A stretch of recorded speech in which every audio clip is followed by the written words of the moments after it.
So obviously we need some kind of metrics to actually be able to work out what is, a healthy weight range for people. So the body mass index is a measure that uses your height and weight to work out if your weight is healthy. So for most adults, an ideal BMI is in the 18.5 to 24.9 range. Below 18.5 and you're underweight, between 18.5 and 24.9 and you're healthy, and between 25 and 29 you're in the overweight range, and anything more than that and you are considered to be in the obese range.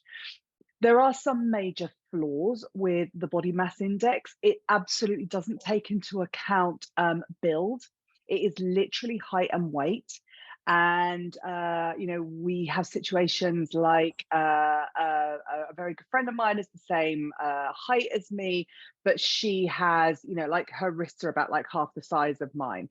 It doesn't take into consideration any kind of individuality. So BMI was devised in the 1830s before calculators or electronic devices. It exaggerates thinness in short people and fatness in tall people.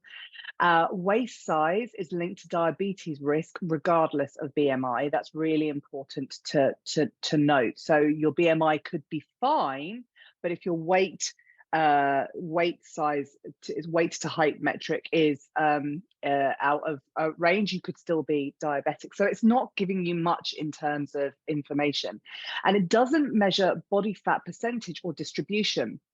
And so just going back to that, BMI has been like a bugbear of mine since I was about 17, because there are some people, I have absolutely no idea what your BMI, Laura, is, but I mean, you may even be considered underweight, and yet you eat, quite frankly, more than most people I know.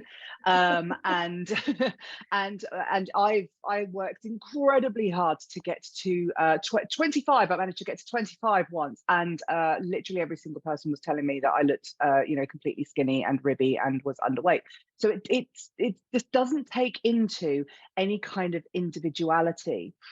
So that being said, there is also an issue that we have got a major weight crisis in the world and an obesity epidemic. And so I don't want to normalize that, but BMI isn't the best metric to even start with when it comes to actually looking at people and a healthy weight ratio.